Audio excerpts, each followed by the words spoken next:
farthest India and Russia to deepest, darkest China.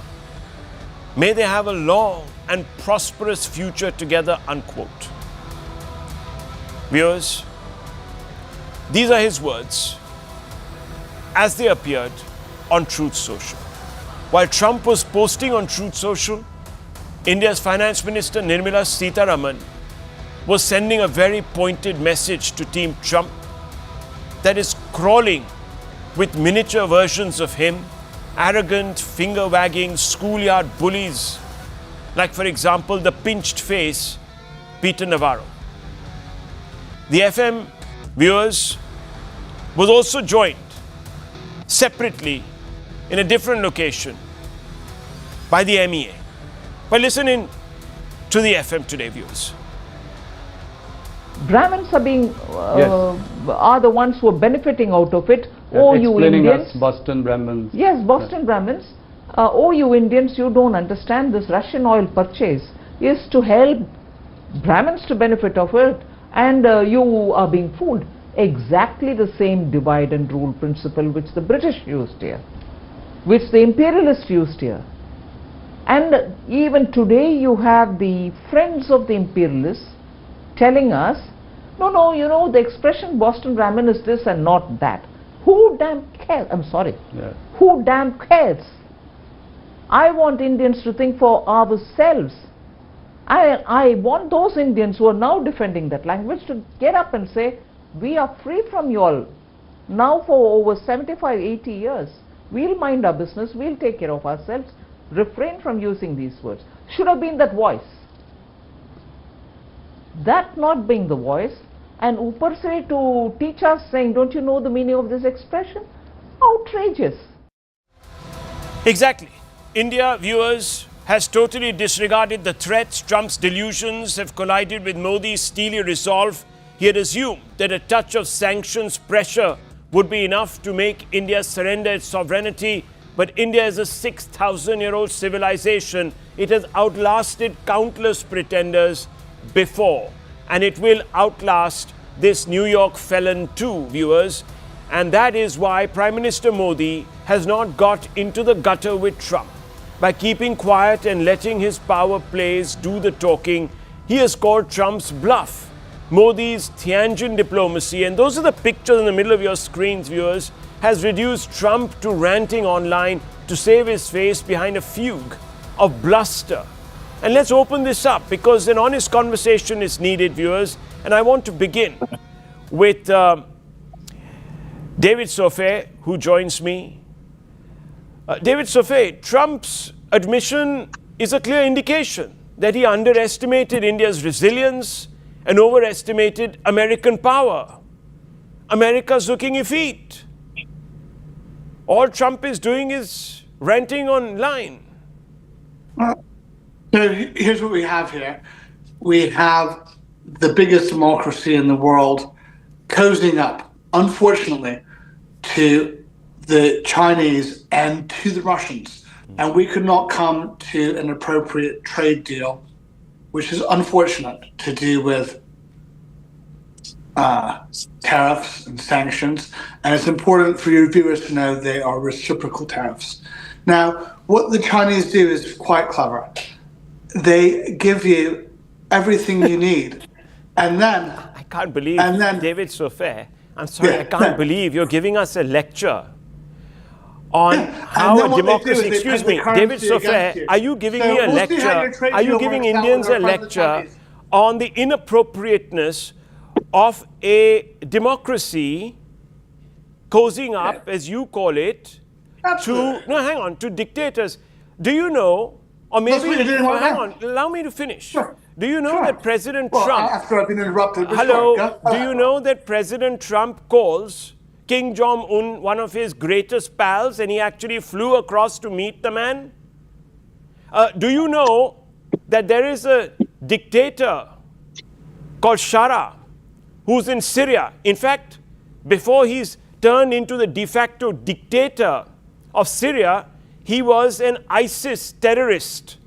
And Yeah, Trump absolutely. looked at his face and almost, viewers, exuding a kind of love says, And how about what a how about handsome man, President Xi and what a Putin handsome man, what a handsome man. Yeah, And guess what, absolutely. viewers? Just about a month and a half back, he was lunching with General Munir, Well, who is right now today. you're lunching with Xi and Putin. So what's the difference?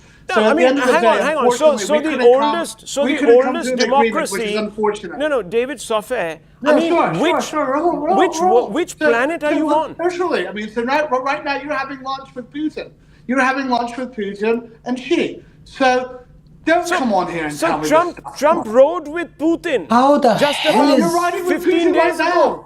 You're They were throwing down with backslapping Putin, each Rahul. other. That's not a great They were look. exchanging. come Hang on. They were exchanging Come on, notes. Come on. What do you mean? Come on. What's going on here? Come on. You're Where? with Putin. Where do you you're want with me to Putin come and along with Xi. you?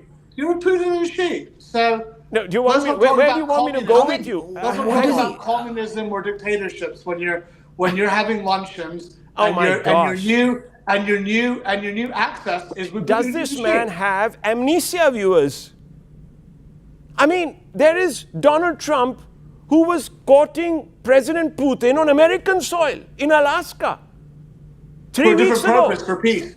Oh, that was for peace, really? And what were you doing? Absolutely. No, hang on. If it was for peace, Absolutely. then why were you doing? Absolutely. No, hang on. Why were you doing business deals with Russia? What were you then financing? Whose war? Well, Has there been hey, well- peace? What were you doing with Syria? Hang on. So What were you peace is doing on with that. Syria? Hang on. So What? peace is on Excuse that. me. Let me ask you. Yes, sir. Who was you So doing? now you're talking about trade and peace is two different things. Oh, So, trade we and are the peace party are of two peace. different things. Absolutely, Okay. Hang on. Let me just readdress this question because maybe I didn't get across to you. Let me, Mr. Sofer. Yeah, sure, absolutely. Trump's. No, We it's important can. for the viewers to hear this. Sure. We can go down the dictator democracy route. Oh, sure. I mean, Okay. you've done a good job with that. No, so hang on. Let's go for it. And America is the exemplar of that. All the crooks of the world What's up? have been America's friends, have sucked up to America, and America sucked up to them. We are not going there. I'm only asking you, Mr. Sofer, Trump's admission is a clear indication that he clearly underestimated India's resilience. He thought that he could threaten India and India would kowtow before Right. him. It hasn't happened. As Can not. you explain why that didn't happen? Well, I think that, unfortunately, our friends in India didn't get the deal that they wanted to see happen. Unfortunately. Unfortunately, yeah. So you think absolutely. Trump has messed up? Because we weren't No, not we really. weren't- I mean, we if you weren't- look at the metrics, we if you look weren't- at the American we metrics, weren't in bed with we are China. so strong Hang on, that Mr. it doesn't Sofer. really matter. So Mr. it's fine. Sofer, we weren't in bed with China till Tianjin happened, till Trump decided that he'll pull out his tariff tomahawk. Look, I mean, at the end of the day, China does trade with India, so does the States, okay? Yeah. We had trade deals that we were Yes. renegotiating. They fell through. The Indians No, do you know unfortunately did not want- how much trade you do with China, and do you know Yeah, that so- you have run China's economy and made China what it is over 30 years? And are you telling me that there were democratic leaders and you were furthering the cause of democracy in China? I'm asking you this No, question. absolutely not. Absolutely not. That's not There what you I'm go. saying. So we're widening the goalposts. So viewers, here. here's the hypocrisy Amazing. staring us in the so face. This is what he's saying is quite. That is you're widening the goalposts. Of course, during the past 30 years, I mean, China got into the World Trade Organization. Yeah. It shouldn't have happened. They did not come through on any of the metrics that they had to. But you that still they trade with agreed them. with. You've given them a 90-day Sure, moratorium. unfortunately. You've given them a Unfortunately, 90-day moratorium. absolutely, 'cause we These are reliant on the dictators, supply chain. these dictators You- who are you- peddling weapons on their streets that will Sure, exactly annihilate the same America have got a 90-day reprieve from Washington, D.C. You, You know what Trump is, viewers? I hope that the trade deals Trump is a with failure. India Trump is not a over, failure and I at think- diplomacy. I think that I Okay. think it can still go through. Okay. I think it can still go through. Okay. So we are confident that Okay. that some sort of deal can be rehashed with our partners in India. So we're still in talks. Okay. Hopefully it will happen. And it's early days. Why should you be so hopeful? Do you think Well, 'cause the Modi's talks going are to come still ongoing. crawling back to you? Well, the talks are still ongoing. Okay. So The talks are still ongoing. Okay. And these were preliminary talks, and it was mostly for the cameras. So mostly we'll for the see how it cameras. goes. Okay, Trump's Absolutely. diplomacy is mostly for the cameras. Okay. No, viewers- no. Your meeting in China is mostly for the cameras. Oh, our meeting with China. Well, that's true. Yeah, absolutely. But then why is Trump And that's- leaping that's- out? Then why is Trump leaping out of the woodwork, posting on Truth Social saying that we've lost India? I mean, if it was just for the cameras, he should get it, shouldn't he? Or has he lost it? Quote unquote. Has he lost it, really lost it? Well, no, I think that the talks are still ongoing. And Okay. that's for the Well, greater good I'm of glad both Mr. countries, Sofair which is a sees good it thing. that way, because viewers, let me tell you, the Tianjin power play is a slap in Trump's face. It makes America look small and not great again. Let me tell you that. But let's not get ahead of ourselves, because the Chinese are no great pals either, viewers. We have to understand that this is a delicate tightrope walk. Nonetheless, we seem to have really upset Donald Trump because he's realized the limits of his power. Dr. Ranganathan and Sushant Sareen, let me bring you into this conversation now. Sushant Sareen, I saw your tweet, wonderful tweet, really, retweeted it, fantastic. You've sort of, you seem to have suggested that America has won itself a friend. But I want to ask you, has Modi's quiet, calculated response marked a turning point that signals that India won't be bullied into submission by DC? It's a slightly wider question here. Yeah, but I think DC hasn't given up on the thought of bullying India into submission. And it's not just Trump's tweet, but his cronies like Howard Lutnick in his interview today, and has just started doing the rounds. He is saying that you will leave BRICS, basically that America will dictate what India's foreign policy is going to be. You will stop buying Russian oil. They will tell us where we buy oil from and at what price. They will tell us how much we open our markets and give them everything and take nothing in return. And we will come and say sorry to them. Modi will go rub his nose in the dust in front of the White House lawns and simply say, hail to the emperor. And this is exactly what Howard Lutnick has been saying. Now, this is what is the policy. So, Rahul, I don't agree with you when you say that, yeah, Trump might be throwing a rant. He might be completely inaccurate by saying that India has gone into the Chinese camp. We have not gone into any camp. We are in our own camp. We want to have very, very good relations. In fact, Modi is the one guy in 80 years who was the most keen on a very, very close relationship with the Western countries, the United States and Western Europe. He staked a lot of his political capital on wanting to do that. The thing is that, until now, it seemed it was working, but now apparently under this mad MAGA crowd who simply think that the world owes them everything and they owe nothing to the world, that the world must genuflect before them, be servile, prostrate before the emperors. His delusions. America, who will, no, they are not his delusions. I think that is the way they feel about it. Or that entire bunch of people. They have no respect for anybody. They have no consideration for anybody. They don't care that if the poor people in India get wiped out because some corporate guy is going to make tons of money. They don't give a damn.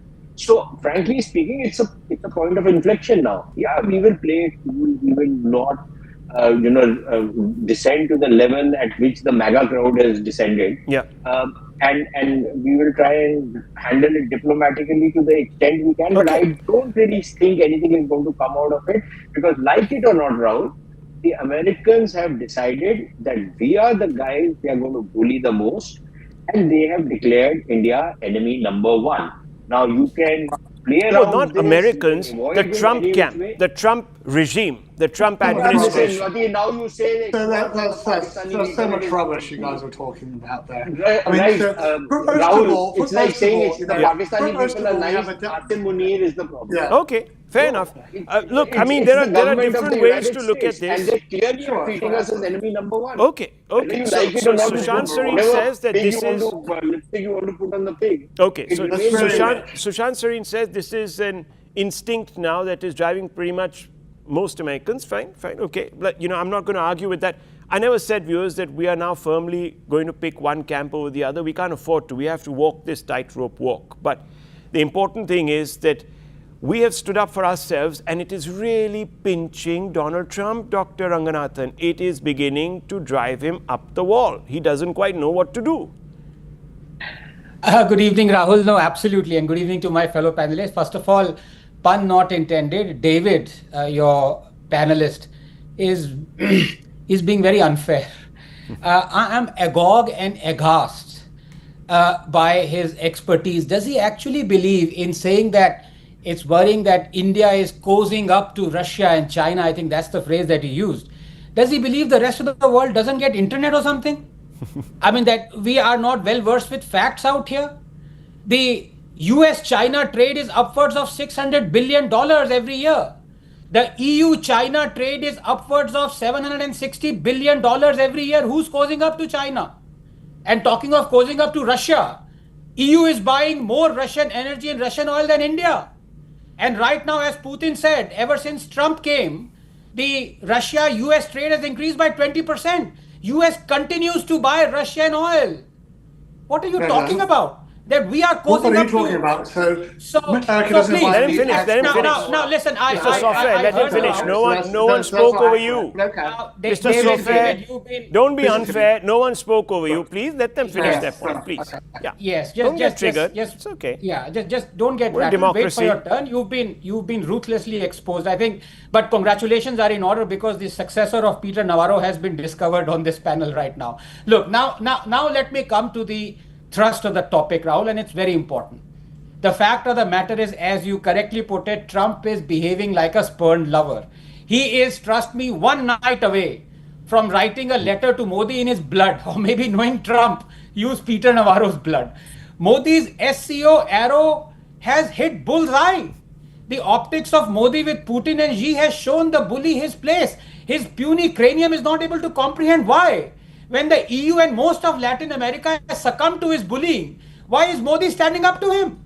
Modi's foreign policy, Rahul, maneuvers in the last month have been spectacular, to say the least. He has, in continuing to buy Russian oil, even increased it right now. Not only exposed Trump's hypocrisy of imposing extra 25% tariffs selectively on India, even as I said, the EU and the US continue to buy more Russian energy, by going to Beijing and standing with Xi, he has shown Trump his place. Predictably, Trump is now trying to wedge a divide between the three powers of Russia, India and China by insinuating that China is the big brother among the three, that is the real camp, and that there's only China that is the other superpower in addition to America. This is obviously not true. We are as independent as we have ever been. Our problems with China remain, but this was more for optics. And we are enjoying the show. Number two, and this is important, more than Trump, Rahul, the problem is the opposition leaders here who are using him to get at Modi and India. Rahul Gandhi, for example, first their dead economy concurrence, when India is the fastest growing large economy, posting highest ever forex, exports, PMI, GST collection and Sensex,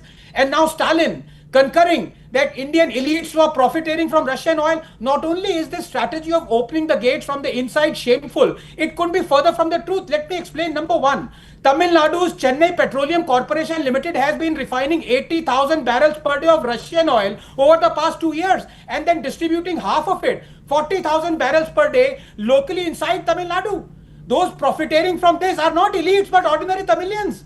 Additionally, Tamil Nadu government has imposed upwards of 15% levy on fuel that goes in the state's coffers. So who is actually profiting from selling Russian oil? Stalin's government. Number two, the Indian government has directly earned upwards of $3 billion from Reliance only as windfall for exporting refined Russian oil. So the people who have profited from this are not elites but ordinary Indians. And number three, finally, India has saved $26 billion over the past 3 years by choosing Russian over Saudi oil. Not just because of discounted Russian oil, but also because increasing our procurement of it has lowered oil prices in general, saving us money for the rest of our oil procurement. Without that, our inflation would have risen cumulatively 1.47% beyond its actual level in those years, helping the poor and the disadvantaged, not the elite. 30 seconds. And as for those wondering why those savings haven't reached consumers directly, no government, whether Congress or BJP, ever does so. Why the fuel industry, even during price drops, since this sector funds public programs? It's a revenue source. That's where your toilets and your tap connections and your bank accounts are coming from. So not just Trump, but Rahul and Stalin and David owe an apology to Indians for their lies. Well, let me tell you, viewers, Trump appointed useful idiots to hold various offices and now believes that they're all geniuses and is relying on them for advice. That's probably what has happened.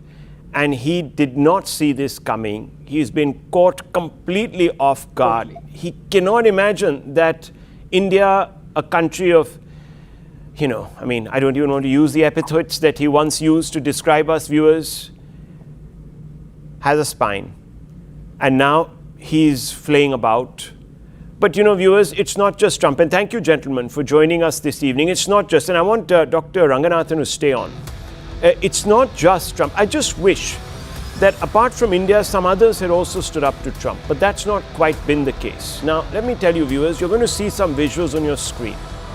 Trump has been dismissive of America's IT czars, and they're all there in that screen. He's questioning their patriotism time and again, and even at times making snide jibes. He called Tim Cook, Tim Apple, Zuckerberg, Zuckerbucks, and the like. But in a snap of his fingers, he only had to do this, viewers.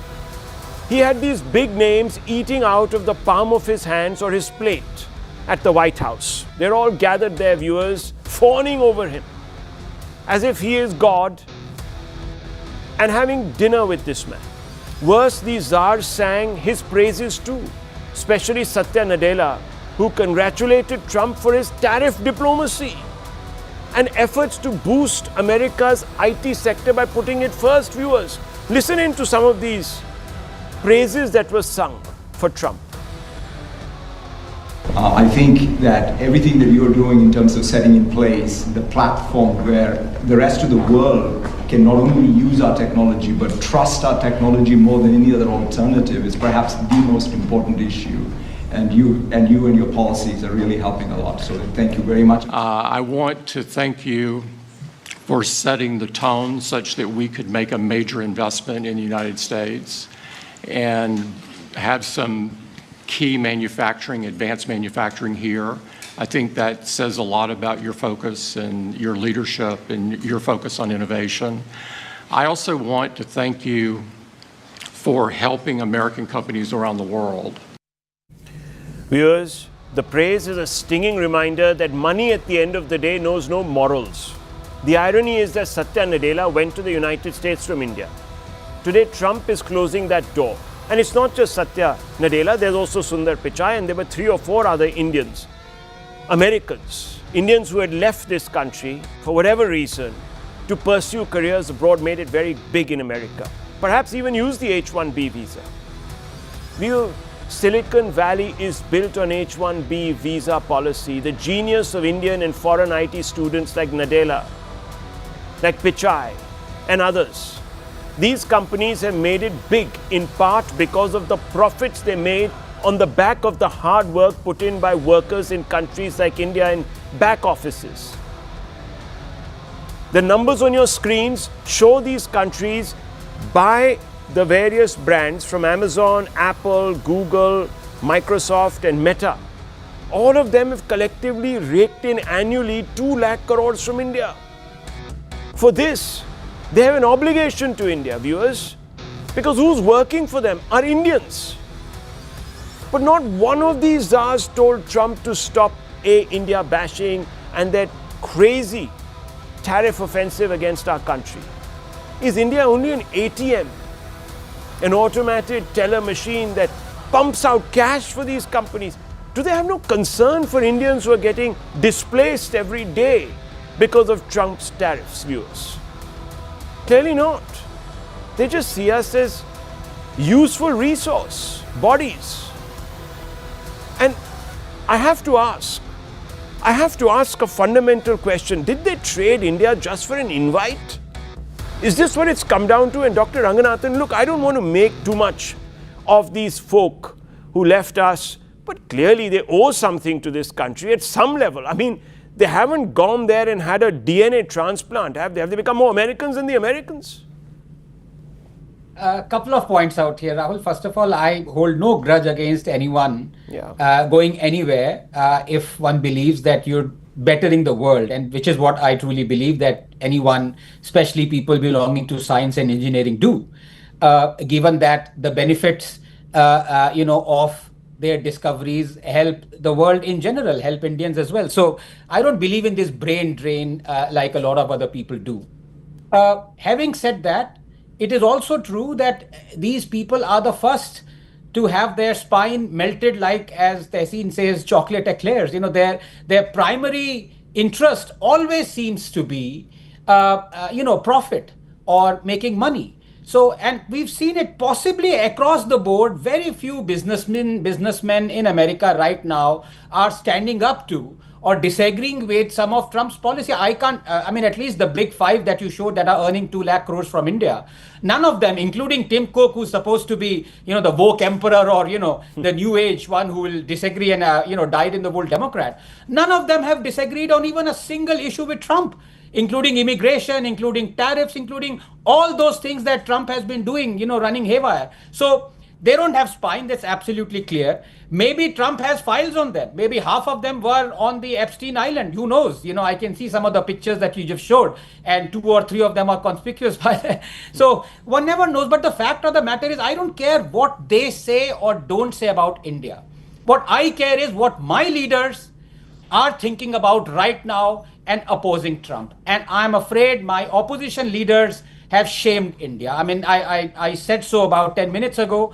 It's just unbecoming to, kind of parrot the illogic and irrational of Trump just to get at Modi and India. So I think I don't fault these guys.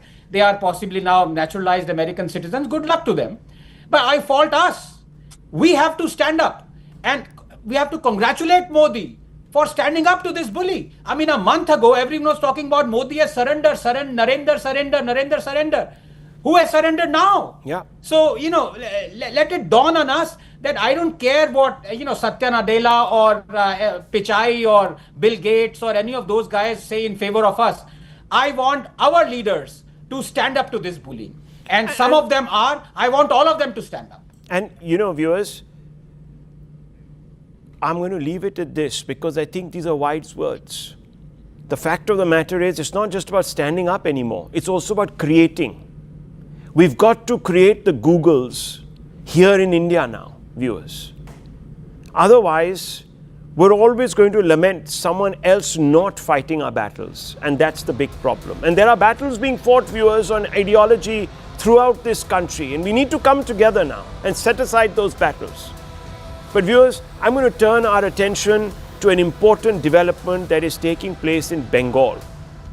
There's a movie that's been made about it. Hindu persecution. Rampant Hindu persecution. The story is being buried. And I'm going to speak to somebody who's going to tell us that story. Viewers, we are here with Vivek Agnihotri. He needs no introduction. He's coming out with a new movie, The Bengal Files. It's already captured the headlines. Its trailer has invited controversy, a backlash. And of course, viewers, the usual suspects are up in arms.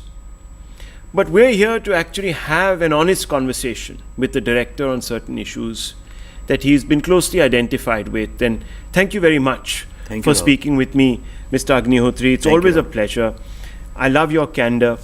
So today we must all be honest. Oh yeah, of course. So Mr. Agnihotri, the Kashmir files, as you know, shook the nation. It was a story that I deeply identified with, being somebody who has seen this in my own family play out the way it did in Kashmir. With the Bengal files, you're stepping into another politically loaded minefield, if you don't mind my saying so. Yeah. What is the truth you believe Bengal has been hiding, in a sense, from the rest of India that you're trying to bring out? Okay, so there's a context to this. When we were partitioned, okay, we generally say we got independence, we got partitioned at the same time. At that time, Muslim League announced that partition is an unfinished project. And then the strategies and tactics they used, because of which partition took place, same tactics and strategies were used in Kashmir. Nobody took them seriously. People thought that, okay, they have just said it out of rage or something, but they meant every word of it. And we saw what happened to Kashmir. Today, the native citizens of Kashmir, Kashmiri Pandits are till date, despite the abrogation of Article 370, are not being able to go back.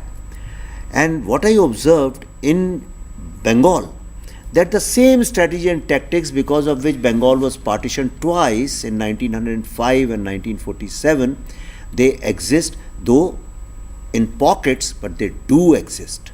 And they are on an upward swing. So they are, and that's why I decided to make this film from a Kashmiri Pandit boy's point of view. Because he has seen pain, he understands trauma, and he also can warn the citizens, hey, listen, believe me, I have seen it, this is where it's going to lead to. So this is what the film is, but film basically moves from past and present, and most of the film is about the past, and it deals with the Direct Action Day and Noakhali genocide of Hindus, underlining genocide of Hindus because Muslim League asked to annihilate all the Hindus in Calcutta. If Direct Action Day and Noakhali genocide had not happened, India wouldn't have been partitioned, perhaps. But the same politics is still prevailing in Bengal, and it's a very dangerous situation. So you're saying that Bengal is sliding into a situation that we witnessed in the mid 80s and early 90s in Kashmir. Is that the real thesis of your project? That is my hypothesis, and I've been proven right, and I'll just tell you in next 30 seconds how. In Kashmir, the same thing started happening. 50, 60 families would move out of Kashmir, move to Jammu. It was safer. Or people who were there, they started sending their children outside to study for their safety, mostly girls. Same pattern is there in Bengal now. Second thing is, we went so deep into research that we shot this film, Rahul. I mean, I don't want to say it's prophetic, but I don't like that word. But we shot this film between October to December last year, in 2024. And just 2 days before the shoot, the present time was in Calcutta police station and stuff like that. I said, no, let's change it to Murshidabad. My assistant said, no, don't change it because people will think Murshidabad is in UP. But I insisted, and we changed the costumes, everything, and we made it Murshidabad. And the idea was to show how Direct Action Day was designed and how riots are designed now. Whatever we shot, whatever scenes we shot, how riots are designed, how politics is empowering these extortionists who are called Tolabas in Bengali, and the Gunda powers, and how riots are designed and how anti-Hindu sentiment is created. Exactly the same thing ditto happened in April 2025. Because we understood the pattern.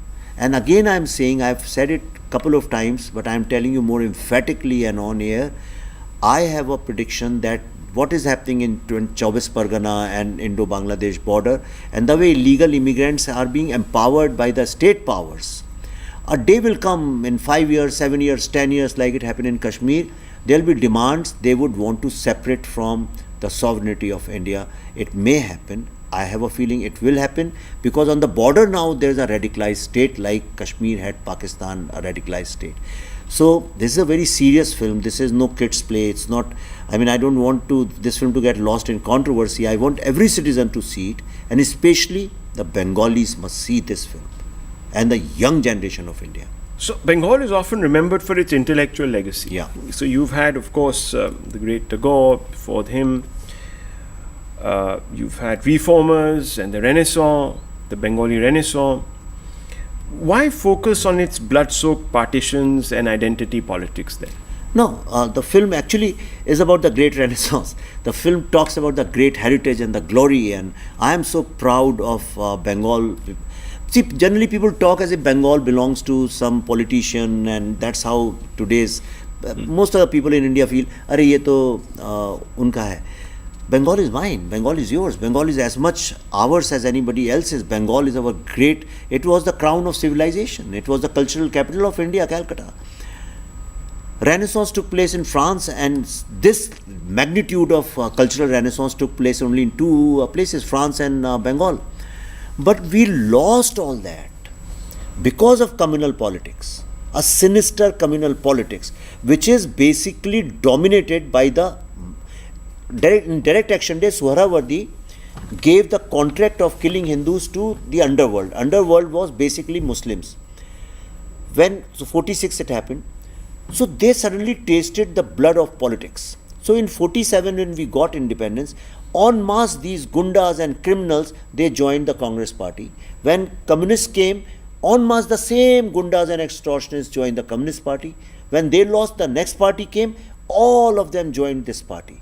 So it's a very monolithic politics of Bengal, where at the booth level, at the village level, at the panchayat level, these gundas are extorting. Without their extortion... No, but you are now talking of a communal dimension to this.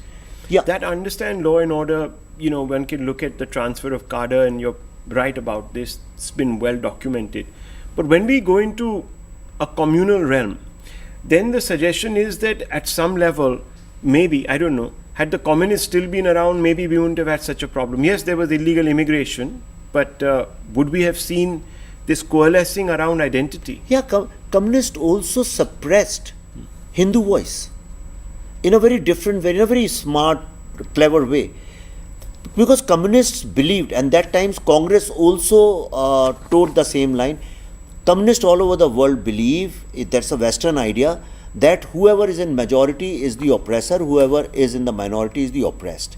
But what they forget is that India is such a unique country that here for 1200 years minority has oppressed the majority.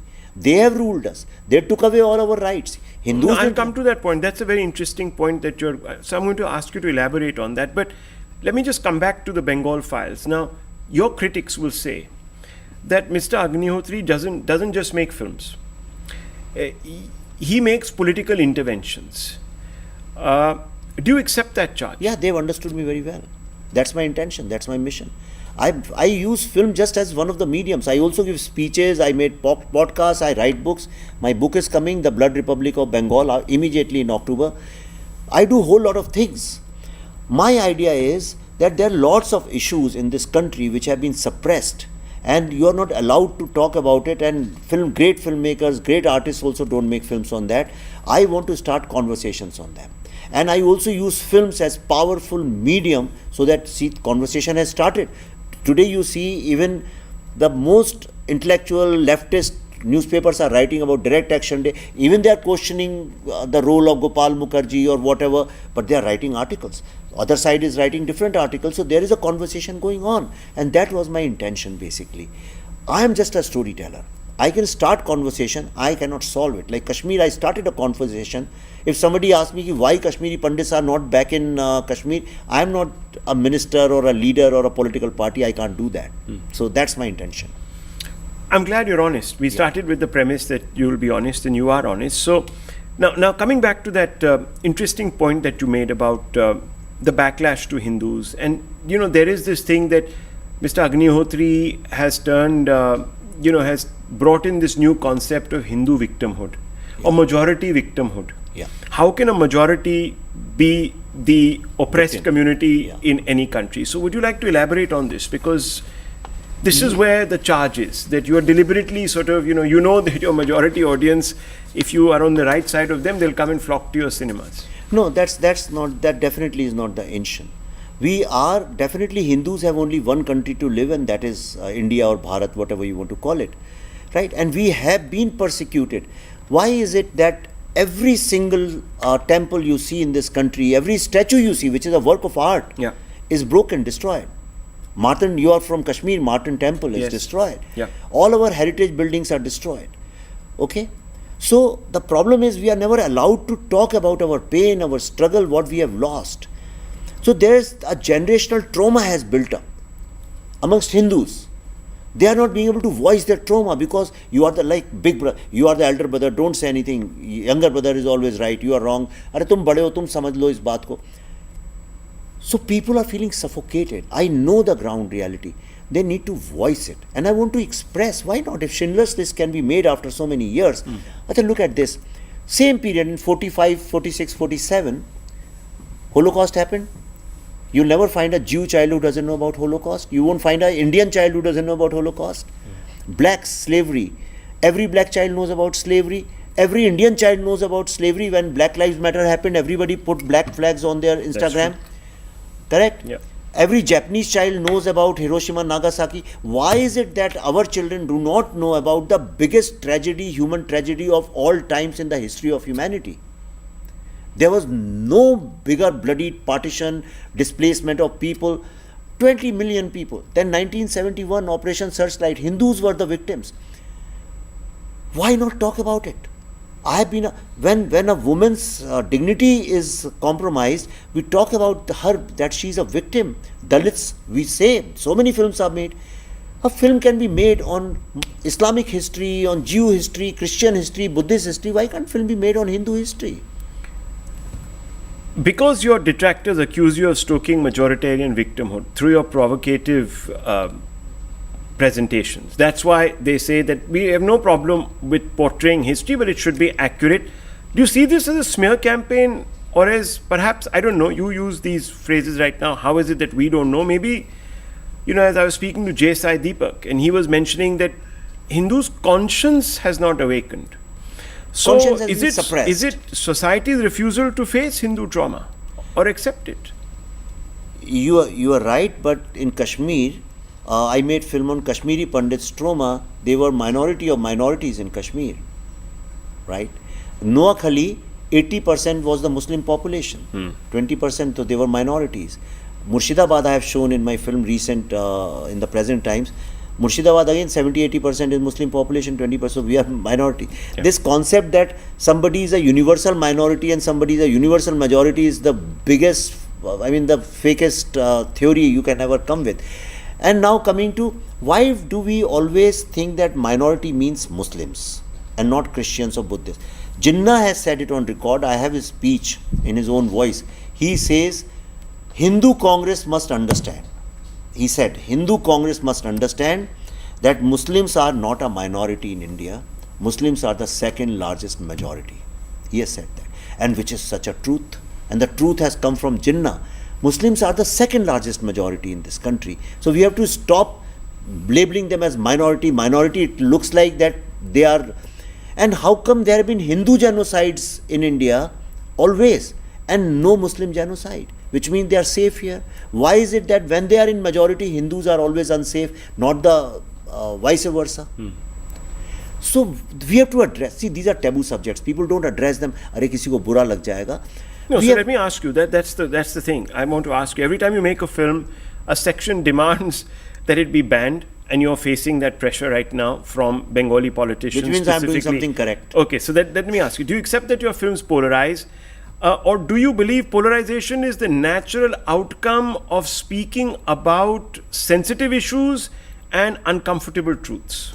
See, I make films on uncomfortable truths, but my films have nothing to do with polarization. There is polarization, my films just portray them. You stop polarized, stop being a polarized society. Because of polarization, partition happened, I have no role to play in that. In Murshidabad, I have no role to play. Kashmir, I have no role to play. To Bombay blasts, I have no role to play. So whenever there is polarization, I'm sorry you are from media, but media every single day, all prime time news is about Hindu-Muslim. So polarization is there. No, it's not about Hindu-Muslim. So here I also, let's have what else is polarization? Very quickly, it's not about that. It's actually similarly to what you're doing. There's certain, for example, I started out in 2014. I was just telling you about JSI Deepak in my conversation. You were the first person to start here. So I brought out the Kashmir story. I talked about Islamist extremism in this country, which, as you said, is a taboo subject. Because I portrayed Hindus as victims in a particular environment. And they were, though that is the historic truth. Or Sikhs in another context. The point is that we are constantly labeled much before we even open our mouths or we start even interrogating a conversation. Yeah. The easiest thing to do is to label, because it helps you build a constituency. It's confirmation bias, and it leads to polarization. It's the labeling that leads to polarization. It is this exact thing that people say Hindu-Muslim kar rahe. Hindu-Muslim nahi kar rahe. We've never had a Truth and Reconciliation Commission. I think you've argued for it. The Supreme Court has argued for it. I might have a different view on whether it will work or not, but that's a different matter. So when people like you come out and make a movie, I wouldn't say that you are polarizing. I would say you're interrogating a subject. Let's have another either movie or a counter argument. So that's why I pose this question to Yeah, you. and making a film on Hindu, say, victimhood or Hindu history does not mean that it hates Muslims. It has nothing to do with Muslims. I'm indifferent to them. In Kashmir Files, I address the terrorism issue. In this, I am addressing communal politics issue. Yeah. Right? And Films have been made on Hindu extremism. Communal politics is practiced by Hindus Yes. in Bengal, isn't it? Yes. So this is wrong. These pseudo seculars and liberals, they create this image that if you are talking about Hindus, then you must be a Muslim hating person. No, my first AD was Muslim. Most of my unit was Muslim. My sets are built by Muslims.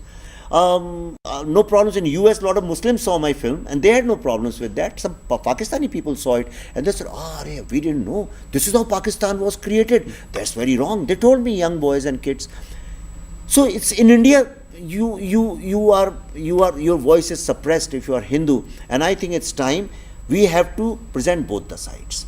And so many films are stupid fake movies are made on. So what you're saying is when you present both the sides, then people accuse you of being communal or Hindu Muslim kar rahe. So that's basically what I was also saying, that this is a labeling exercise. The left is an expert at and labeling. I don't care about it. I give a damn. That's good. To it, yeah. But I want to ask you, because you come from Bollywood. In that sense, is Bollywood guilty of systematically ignoring, how should I put it, Hindu trauma and civilizational pride? We know a lot of tropes and how they've been portrayed in Bollywood films. Are they accurate always? No, they are mostly wrong because they glamorized a fake Muslim victimhood. On Kashmir, they made so many big films, all the national award winning, internationally renowned directors, Rosa and Dil Se. मैं हमेशा बोलता हूँ ये बात, I always quote Mission Kashmir, so many films they have made, Heather and all those things. All these films are set in the same period, 90s, late 80s and 90s. They show only the terrorist point of view, how somebody became a terrorist and what this Muslim boy is going through. They don't even mention Kashmiri Pandits as if they never existed. Right?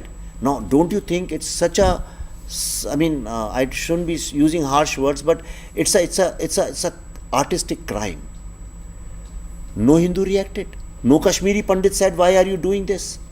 In Salim Javed, one of the greatest writers of India ever, in one of their films, the hero, Amitabh Bachchan, refuses to go to a temple. He says, I'm an atheist. He tells his mother. Mother goes to the temple, he stays outside, waits for her.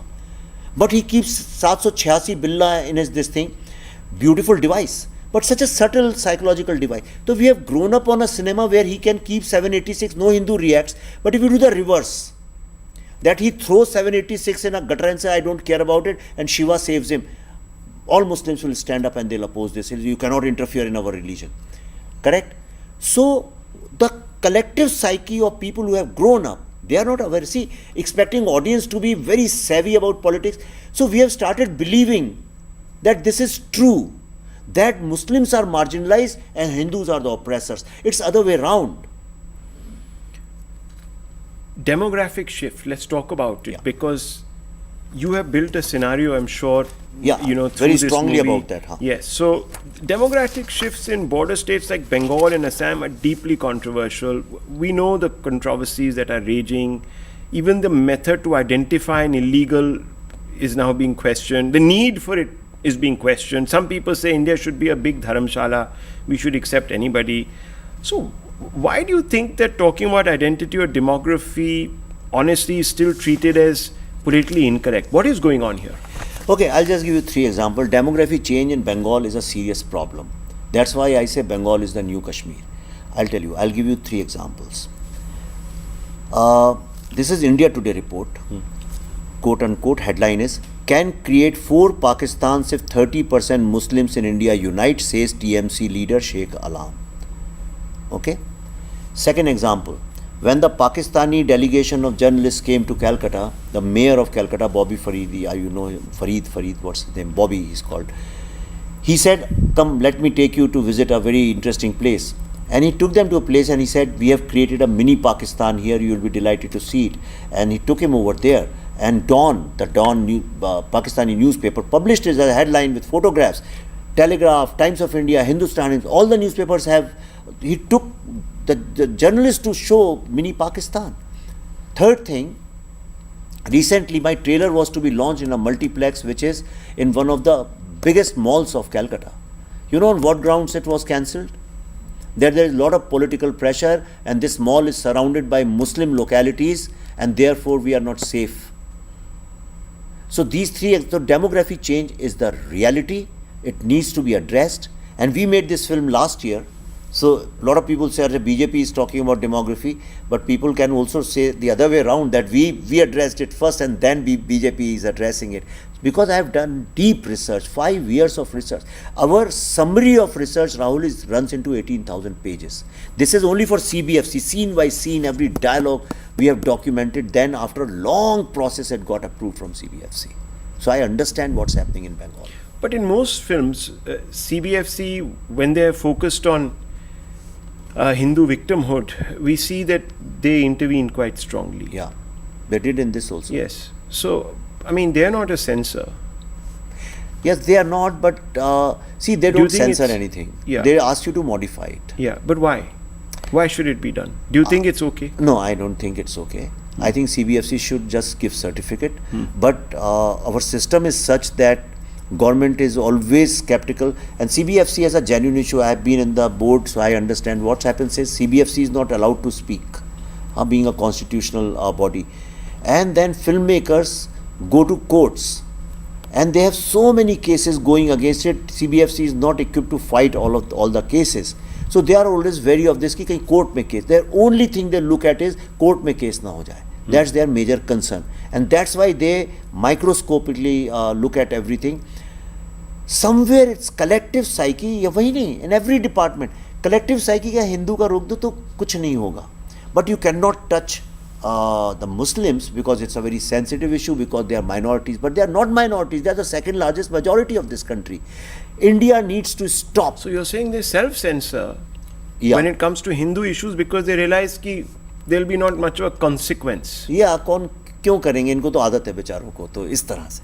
So And you experienced this? Of course. If I did not have this research book, right, if I did not have this much of research, they called so many historians. Historians sat and reviewed this film. This film, after being certified from examining committee, went to the revising committee, which I agreed to also, which is fine. I said, do as much scrutiny as you want, so nobody can question that this film has been favored. But it went through so many stages of inquiry and revising committee and stuff like that, and historians were called from Delhi University, other places, experts. Every single word they looked at, every dialogue they looked at, and only when, like Mahatma Gandhi's dialogue, the biggest stuck up was Mahatma Gandhi's dialogue, where he said that Hindu women should commit suicide. A lot of people didn't agree. They said, no, this is not possible. Some women said, nobody can say this, and this is fictional. We proved everything. We gave documents written by Mahatma Gandhi's secretary, Kripalani, and all those are real documents. How can they deny it? So it was allowed to go. Yeah, that's how it was allowed to go. Let me say this, because how do you walk?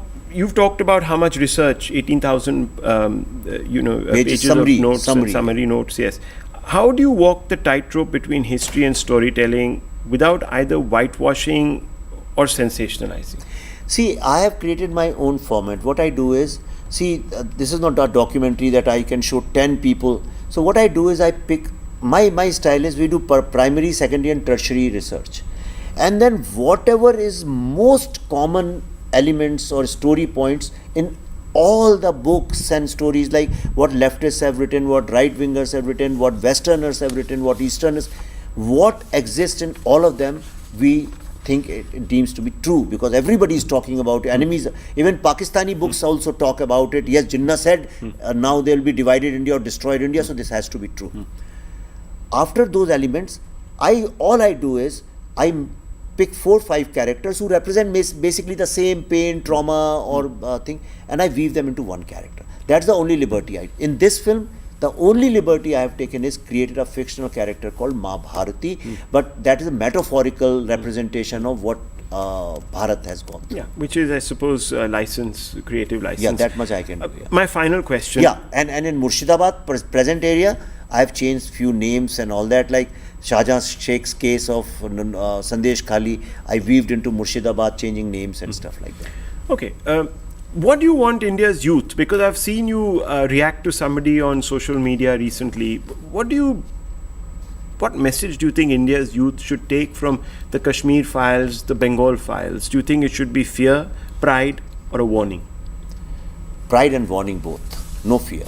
I want them definitely, I believe in Tagore, okay, no fear. I want them to learn about their past. As much as a Jew child knows about his past or a black child knows about his past. It's very important to know your past. Only when you know about your wounds, you can heal them. If you are not aware of your wounds, you can never heal them. So this acknowledgement of trauma is the first step towards healing. That's all. And I want them to take care of this country and make sure genocide never again, partition never again, Murshidabad never again, Kashmir never again. They have to ensure enough is enough. This communal politics must stop. Thank you, Mr. Agnihotri, for speaking with me. It's been a wonderfully candid conversation, and you have literally put pretty much every uncomfortable truth on the table. Thank you very much. You asked me, I try to speak as honestly as possible. Thank you. Thank you. Grateful. Thank you.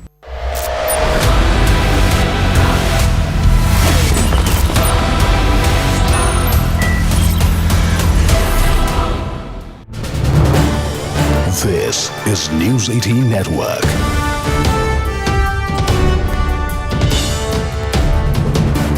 India's largest news network.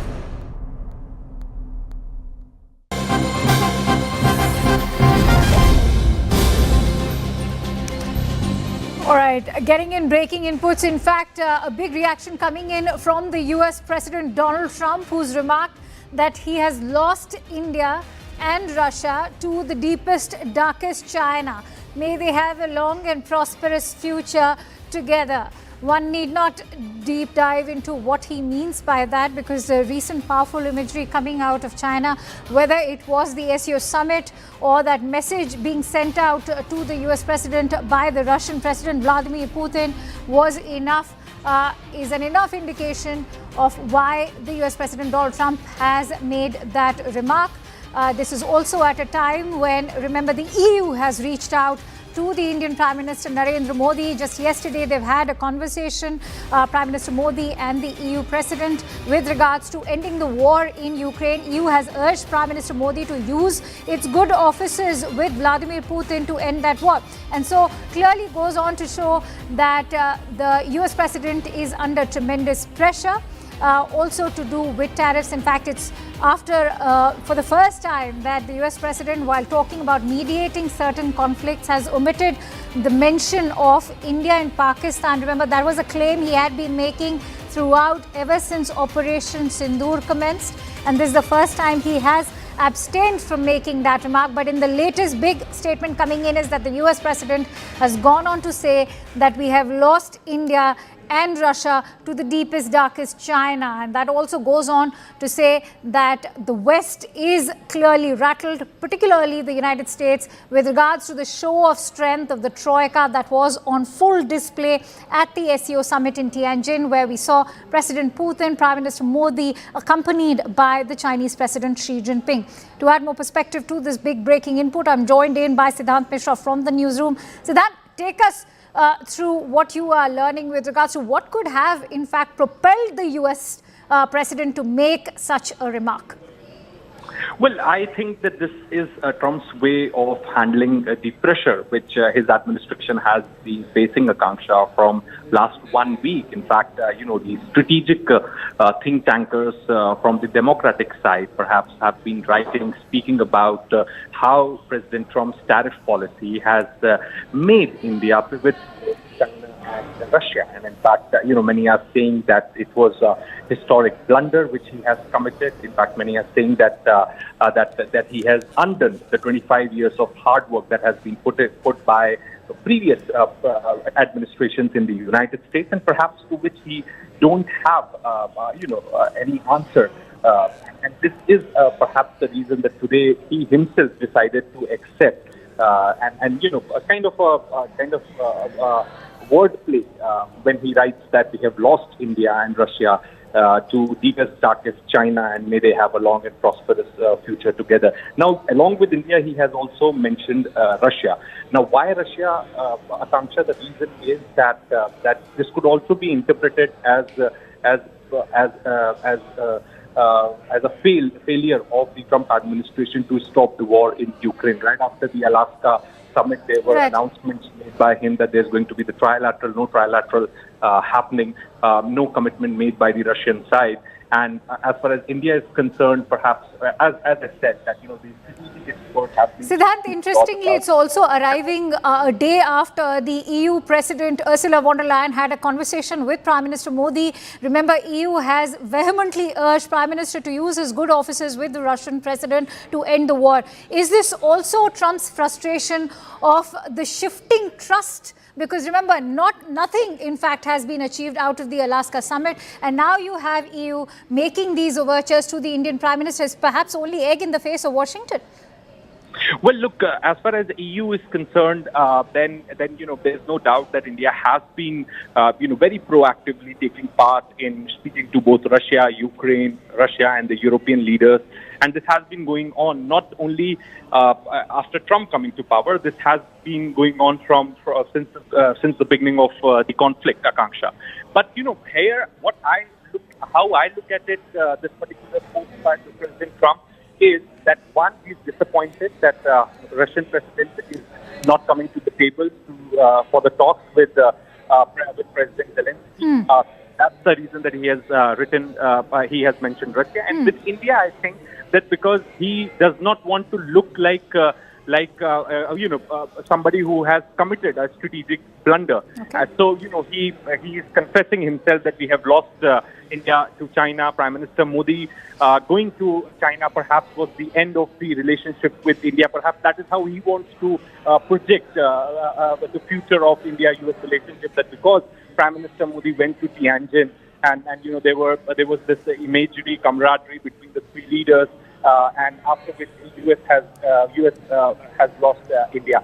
That's kind of a narrative which Donald Trump wants to build. He does not want to be criticized for losing India.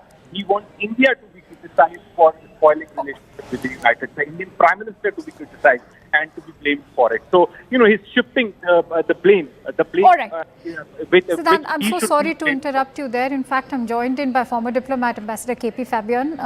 Ambassador, thank you for joining in. What's your assessment of what's running on Donald Trump's mind? I'm sure we all wish that we knew, but the happenings, the geopolitical happenings of the week gone by have perhaps led to this, because there was a lot of talk about how the powerful imagery from Tianjin could have perhaps propelled the US president into feeling so isolated. Well, I think, President Trump's pronouncements should be seen, holistically, because what he says today may not be what he says tomorrow. And let us also understand that he is under tremendous strain. There is the Epstein file matter, there is the tariff matter before the Supreme Court. So, and he has a habit of giving out his opinion almost every minute.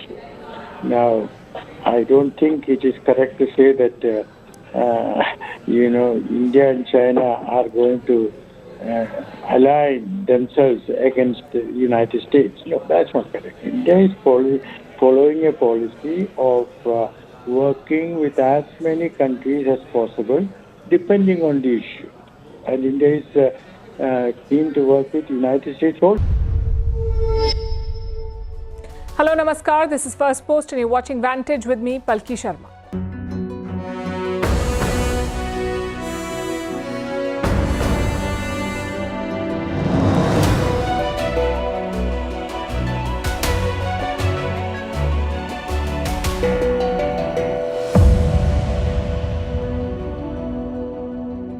Donald Trump has fired a fresh salvo in the tariff war. He says the US has, quote unquote, lost India and Russia to what he calls deepest, darkest China.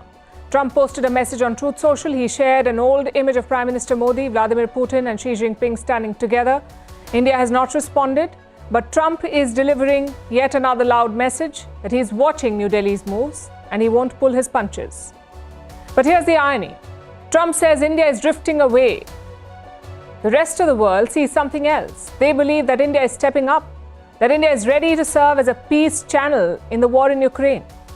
Events in the last 24 hours prove it. After meeting Putin, Prime Minister Modi has spoken to European leaders. India's Foreign Minister Dr. S. Jaishankar is engaging with Ukraine.